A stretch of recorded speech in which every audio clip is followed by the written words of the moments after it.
Vous avez sûrement déjà entendu parler de l'alimentation sans FODMAP, notamment pour éliminer les soucis de digestion et plus précisément guérir du syndrome de l'intestin irritable. Aujourd'hui, je vais vous parler de plein d'études super intéressantes que j'ai lues à ce sujet, donc on y va, on perd pas plus de temps, c'est parti. Avant toute chose, ça serait quand même bien de faire un petit rappel sur qu'est-ce que le syndrome de l'intestin irritable. Même si vous en avez déjà entendu parler, vous ne savez pas forcément précisément de quoi il s'agit. Le syndrome de l'intestin irritable, c'est un trouble gastro-intestinal qui se caractérise par de nombreux symptômes comme des ballonnements, de la diarrhée ou encore de la constipation. De manière plus précise, on considère que vous avez un syndrome de l'intestin irritable à partir du moment où vous avez au moins un jour de douleur abdominale par semaine. Vous remarquerez qu'avant, on n'entendait pas du tout parler de ce trouble, mais c'est tout simplement parce qu'il n'existait pas, ou du moins le terme syndrome de l'intestin irritable n'existait pas. Alors, est-ce que c'est parce que de plus en plus de personnes ont des soucis digestifs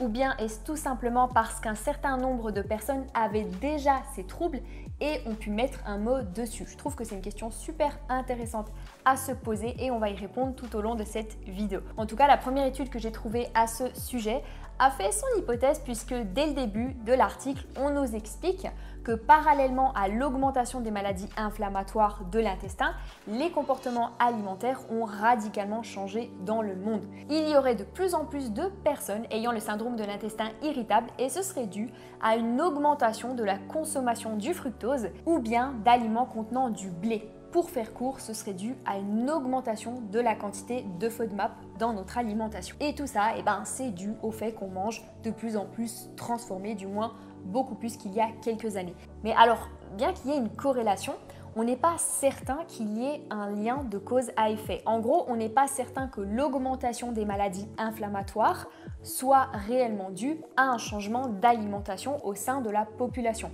puisque ça peut aussi être pour plein d'autres raisons. C'est donc une hypothèse et non pas une affirmation. Alors les FODMAP, pour ceux qui ne le savent pas, ce sont une catégorie de glucides très peu absorbés par l'intestin grêle. Comme tous les aliments non digérés, ils vont donc finir par être éliminés à l'extérieur de notre organisme par le gros intestin.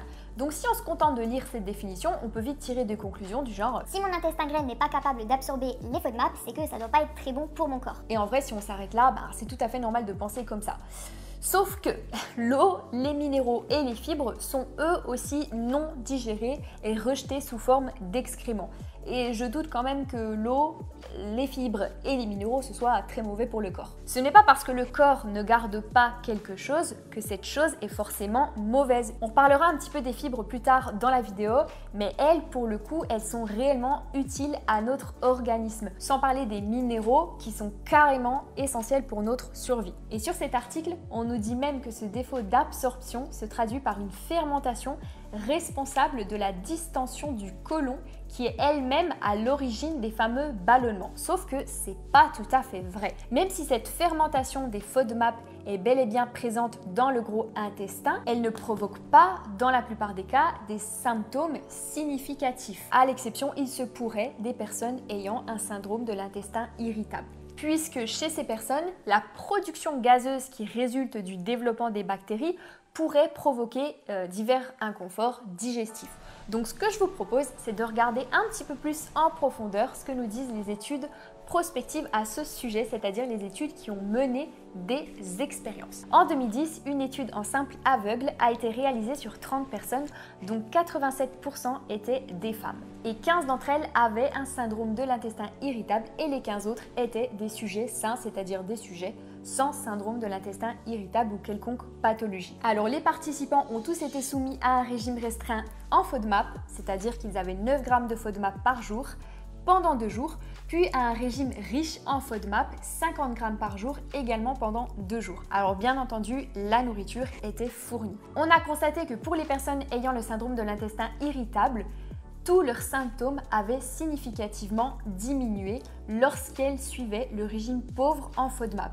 elles avaient moins de ballonnements, de gaz, de brûlures d'estomac et de nausées. Et quant au sujet sain, on a remarqué qu'ils avaient significativement moins de gaz lorsqu'ils suivaient le régime pauvre en FODMAP. Il semblerait donc que le régime sans FODMAP soit bénéfique pour n'importe qui. Petite précision, c'est très important pour la suite pour ceux qui ne le savent pas, une étude en simple aveugle, c'est une étude où les personnes qui mènent l'expérience ne sont pas au courant du traitement qu'elles reçoivent pour éviter qu'il y ait un effet placebo. Sauf que, expliquez-moi comment c'est possible de ne pas être au courant du régime que l'on suit. Il suffit de regarder ce que l'on mange pour voir si l'on fait partie du groupe avec ou sans FODMAP. Surtout que là, la différence, la quantité de FODMAP dans les deux régimes était quand même très importante. On avait 9 grammes par jour d'un côté, je le rappelle, et 50 grammes par jour de l'autre. À moins de ne pas savoir ce que sont les FODMAP, mais si on se porte volontaire pour une étude au sujet des FODMAP justement, c'est que quand même, généralement, on sait ce que c'est. Alors le deuxième problème de cette étude, c'est que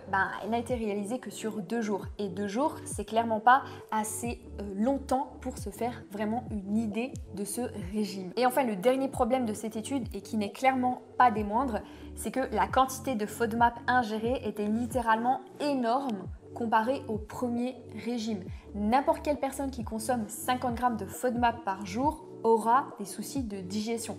Donc pour moi, cette étude, elle n'est pas du tout fiable. Et la deuxième que j'ai trouvée a tiré les mêmes conclusions. Cependant, c'était une étude rétrospective, c'est-à-dire que les chercheurs analysent a posteriori les résultats d'un groupe de sujets sélectionnés en fonction de leur exposition à une intervention, alors qu'une étude prospective mène elle-même l'expérience. Et pourquoi est-ce que j'ai quand même décidé de vous parler de ces études, même si elles ne sont pas du tout fiables? Eh bien, c'est tout simplement pour que vous ne vous fiez pas à la première personne qui vous dit « Oui, mais telle étude a démontré que les FODMAP étaient bénéfiques. » Non, non, non. Allez toujours voir l'étude en profondeur, analysez toute l'expérience et là, vous pourrez vraiment vous faire une idée puisqu'il y a beaucoup d'études, je le dis dans beaucoup de mes vidéos, mais beaucoup d'études ne sont pas vraiment fiables. Il faut vraiment aller creuser. Alors cette fois-ci, j'en ai trouvé une beaucoup plus intéressante. En 2013, cette fois-ci, c'est une étude prospective très intéressante qui a été réalisée sur 37 patients, dont 87% étaient des femmes. Le but était de comparer l'efficacité d'une alimentation restreinte en FODMAP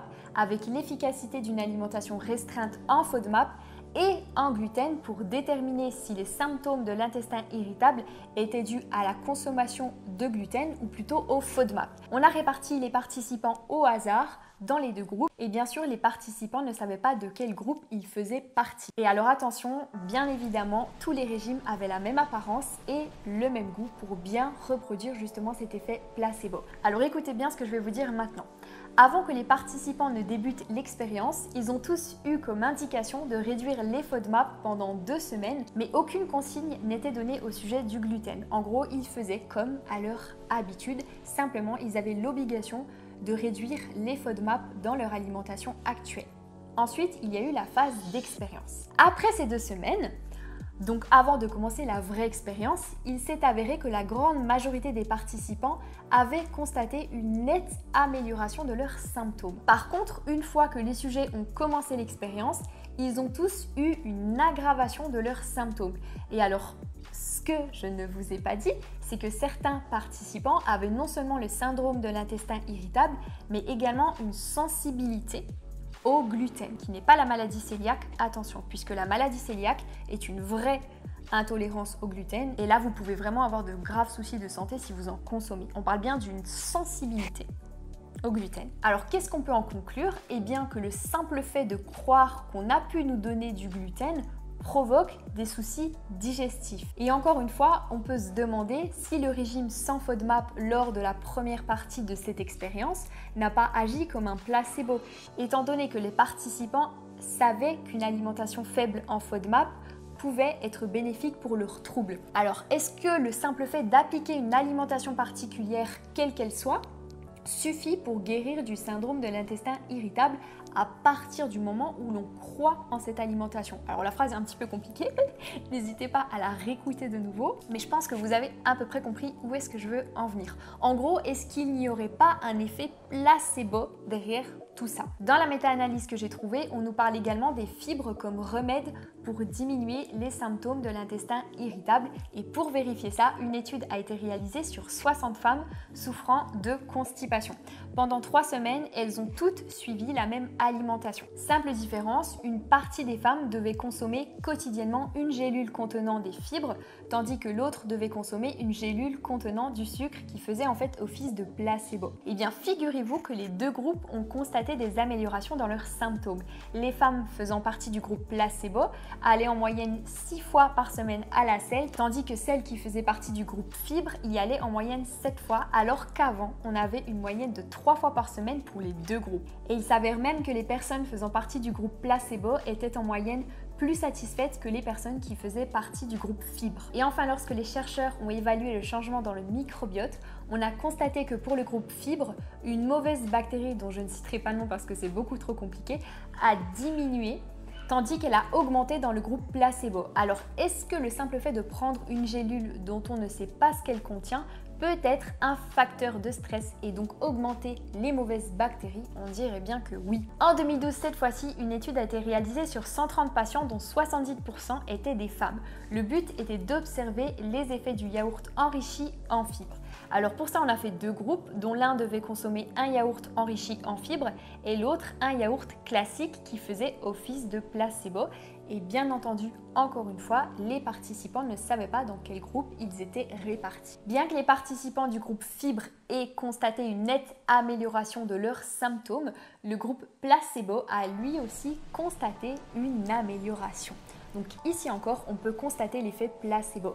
D'autres études que j'ai consultées ont également démontré l'avantage de consommer des fibres lorsque l'on a un syndrome de l'intestin irritable, mais ce surtout chez les personnes qui sont constipées, puisqu'en effet les fibres insolubles ont la particularité de gonfler lorsqu'elles sont au contact de l'eau, ce qui augmente la taille des selles et donc accélère le transit. Sauf que, c'est très important ce que je vais dire maintenant, mais je ne sais pas si vous avez remarqué, mais depuis le début de cette vidéo, il y a quand même une vraie contradiction. Un aliment qui est riche en fibres est quasiment nécessairement un aliment riche en FODMAP.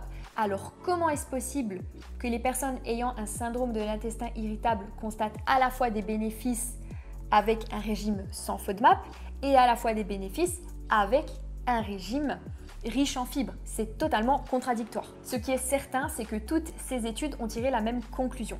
La manière dont vous traitez votre syndrome de l'intestin irritable va dépendre de vos symptômes. Vous n'allez pas agir de la même façon si vous êtes sujet au ballonnement que si vous êtes sujet aux diarrhées par exemple. Par exemple, pour traiter la constipation, la plupart des personnes pourraient se contenter de manger plus de fibres. Alors que si vous êtes sujet aux diarrhées ou au ballonnement, il se pourrait que la réduction de FODMAP soit une des solutions pour guérir, ou du moins la réduction de certains groupes de FODMAP. Et bien souvent, on retrouve le lactose. Parce qu'il est vrai que certaines cultures le digèrent extrêmement mal. C'est le cas par exemple des Chinois, étant donné que leur génération antérieure n'en consommait pas, leurs corps n'ont pas été habitués, n'ont pas été faits pour digérer le lactose. Cela dit, en France, ça fait quand même des années qu'on consomme du lait, donc la plupart des personnes ne sont pas concernées par cette problématique. Et la réalité, c'est que si autant de gens pensent que le lait est problématique pour leur digestion, c'est bien parce qu'elles en sont persuadées. Et je pense que vous avez pu voir à travers cette vidéo à quel point l'effet placebo peut être puissant. Et le problème, c'est qu'il n'est pas vraiment possible d'étudier les bénéfices d'un régime sans FODMAP, puisque l'effet placebo peut constamment être présent, à moins de ne pas voir ce que vous mangez, mais si vous ne voyez pas ce que vous mangez, vous pourrez toujours sentir le goût ou bien l'odeur, donc ça rend quand même l'expérience très compliquée. Mais dans tous les cas, pour éviter les soucis de digestion, il est quand même important de ne pas trop en consommer. Sauf que la réalité, c'est que l'alimentation du français lambda est bien loin de contenir trop de FODMAP. Et puis de toute façon, supprimer tous les FODMAP n'est clairement pas une solution. Alors pourquoi est-ce que ce régime est apparu? Moi j'ai ma petite idée, mais je pense que c'est parce qu'avant on nous disait sans arrêt manger plus brut, manger plus complet, manger plus de fibres.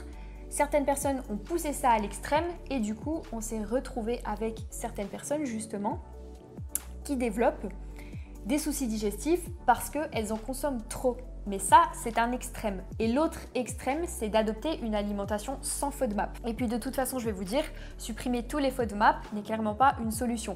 Déjà parce qu'aucune personne n'est intolérant à tous les FODMAP, mais aussi parce que ça serait très difficile étant donné qu'ils sont absolument partout dans notre alimentation. Ils sont dans beaucoup d'aliments. Et si votre alimentation est une source de stress, vous pouvez être certain que vous allez avoir encore plus de soucis de digestion. J'en ai déjà parlé dans cette vidéo, mais la première cause du syndrome de l'intestin irritable, c'est le stress et ou la contrariété. Donc avant d'essayer quelconque régime, il est plus intéressant de voir si la cause n'est pas d'ordre psychologique, ou du moins de voir s'il ne vient pas en partie de là. Et d'ailleurs, c'est très facile de se reconnaître dans les symptômes du syndrome de l'intestin irritable. Mais est-ce que c'est pas trop facile justement? Parfois, le diagnostic fait du bien car il permet de mettre des mots sur ce qu'on a, mais parfois il nous incite à nous mettre dans des cases, ce qui peut faire que l'on s'identifie trop à notre trouble. Et que dès que l'on va avoir un problème, on va remettre la faute sur ce trouble alors qu'il n'en est pas nécessairement à l'origine. Et le problème, c'est que si vous vous identifiez trop à votre trouble, vous allez inévitablement ralentir votre guérison puisque vous allez vous-même vous ramener constamment à ça et vous dire c'est à cause de lui, et c'est à cause de lui, et c'est à cause de lui. Et ça va encore être plus une source de stress. Et aujourd'hui, il y a plein de personnes qui s'auto-diagnostiquent car il est très facile de se reconnaître dans le syndrome de l'intestin irritable. Je vais vous dire, mais moi je me reconnais dedans. Alors maintenant la question c'est comment soigner ce trouble si ça n'est pas par l'alimentation. Quand on regarde les causes du syndrome de l'intestin irritable, on se rend bien compte que tout est extrêmement flou. Donc pour essayer de trouver des pistes de réflexion, je vous propose de comparer le bilan de deux de mes élèves.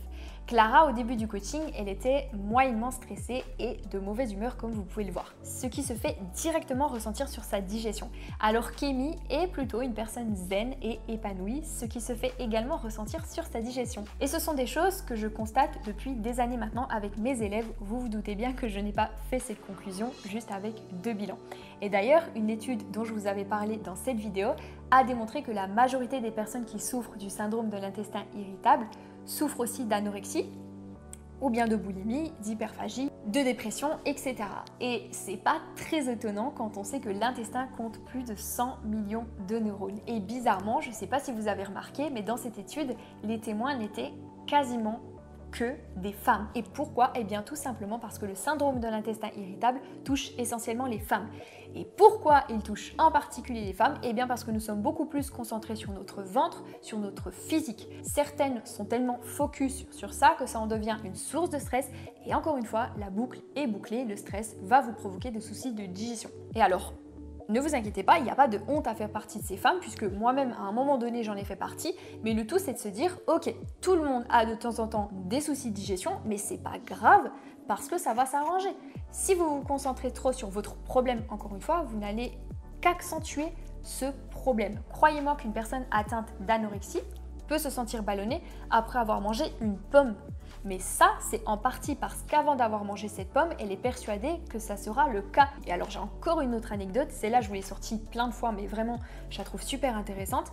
Une fois j'ai entendu dire une influenceuse qui est très connue, dont je ne citerai pas le nom, dire que le sucre lui provoquait des ballonnements. Le sucre, c'est 100% de saccharose, c'est l'aliment que votre corps digère le plus rapidement. Alors attention parce que je ne remets pas en cause ce que ces personnes ressentent, mais ce que je remets en cause, c'est la raison pour laquelle elles le ressentent. Bien sûr que l'alimentation joue un rôle dans la digestion, mais à partir du moment où vous mangez un peu de fibres, mais pas trop, un peu de légumes et de fruits, mais pas trop, du moins dans la plupart des cas, c'est ok en fait. Avant, c'était clairement les fibres qui étaient préconisées si vous avez des soucis de digestion et maintenant, c'est l'alimentation sans FODMAP. Donc pour moi, tout ça, et c'est là où clairement c'est le plus important de cette vidéo, mais l'alimentation sans FODMAP, en fait, c'est encore une fois un effet de mode. C'est une alimentation qui peut non seulement vous exposer à des carences, étant donné qu'elle vous oblige à supprimer un certain nombre d'aliments, mais elle peut aussi indirectement vous faire prendre du poids puisque vous allez manger moins de fruits, moins de légumes. Ça dit, ça peut quand même faire l'effet inverse puisque vu que vous êtes obligé de supprimer un certain nombre d'aliments, vous pouvez aussi perdre beaucoup de poids. N'hésitez pas à me dire dans les commentaires qu'est-ce que vous pensez de tout ça parce que ça m'intéresse beaucoup. Quels sont vos témoignages aussi par rapport à ça. Et moi, je vous dis à très vite dans la prochaine vidéo. Ciao!